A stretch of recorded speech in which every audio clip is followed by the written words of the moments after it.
What we're hearing tonight is that the Taliban are still celebrating the capture of the Panjshir Valley. Now, that was the last piece of territory which was holding out, that was resisting them.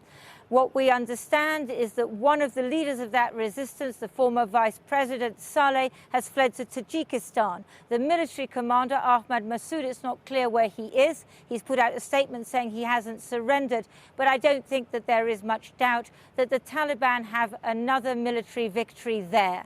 Now, that doesn't mean their problems are over. I understand, it's been reported, even as I speak to you now, that there are protests at night in Kabul. These are said to be about Pakistani interference in Afghanistan. Many Afghans blame Pakistan for their support and shelter of the Taliban over the last 20 years. And they're very angry that the ISI chief, that's the spy chief from Pakistan, is here at the moment. They say he's interfering once again. And then there's the question of the government. The Taliban came into Kabul 3 weeks ago. There's still no government. And so everything it's just drifting. The economy has juddered to a halt. Nobody is getting any salaries. Many things have closed. People are just desperate for money and for work. And what is happening now is that there is drought, there is hunger, there is COVID, there is poverty, very practical problems, as well as all the issues about women's rights and human rights that we're discussing so much. Now, the Taliban is no doubt militarily in control, but now they have to address what the UN is calling a looming humanitarian catastrophe. Taliban fighters in Kabul, freshly arrived from their victory in the Panjshir Valley. They cruise the streets and rule the roost.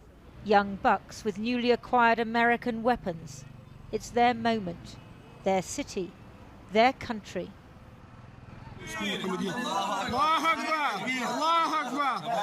This morning, they raised the Taliban flag in the Panjshir provincial capital. They've defeated the last resistance.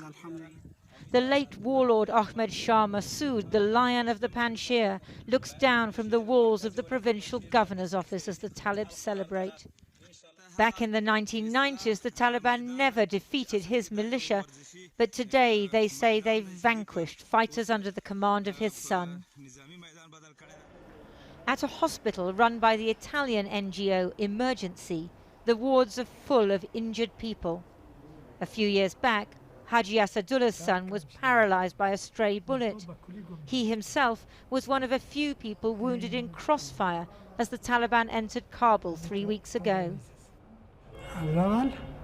از اول سال تا آخرش از اول عمر تا آخر عمر فقط صلح امنیت میخوایم صلح امنیت میخوایم ما جنگ هیچ وقت نمیخوایم جنگ خور نیستیم صلح امنیت میخوایم.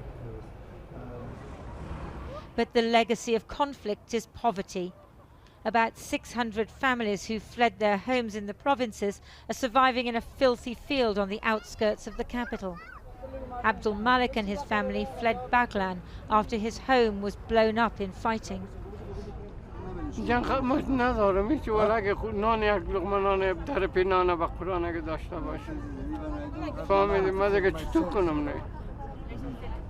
لیکن آدم ما جا برم مجبور ما کجا برم دیگه کم برم خدا خرابه برم در خرابه دیگه چیزی خدای ندارم یعنی مثل 4 نفر هستیم برادرتان غیر خدا و اینو میخوایم دیگه چیزی ندارم بیادر.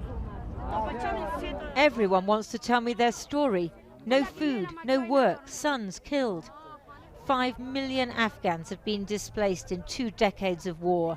The UN says 18 million, nearly half the population, will need humanitarian assistance this year.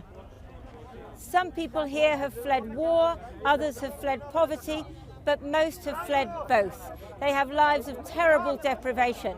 This camp was bigger about a week ago because some people feel that they can now go home because the war is over. But the people I've been speaking to say they don't dare go home. And although violence may now be decreasing because of the terrible economic problems that the Taliban is facing, poverty is only going to get worse and the humanitarian needs greater than ever. Yesterday, the head of the UN humanitarian agency flew to Kabul to meet the Taliban. I think they're surprised that they are where they are today. I think we're going to get quite difficult questions of their capacity to rule in terms of humanitarian issues in the coming weeks. I came here 23 years ago to negotiate the same issues with the Taliban in Kabul in 1998. They're different now, clearly, from then. They're making the right noises, they're making commitments. But some people say by doing all this, you're just normalising these people, and it should not be normalised. Humanitarians don't normalise.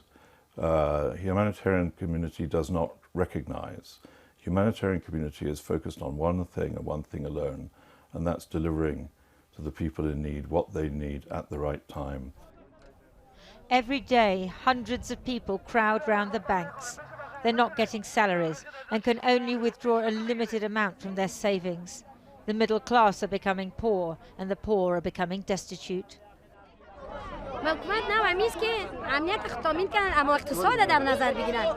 اقتصاد سکوت کرده، رشد آینده ما چطور شود، معلم استاد، دکتر استاد، همه چیز بسیار با مشکلات از مردم.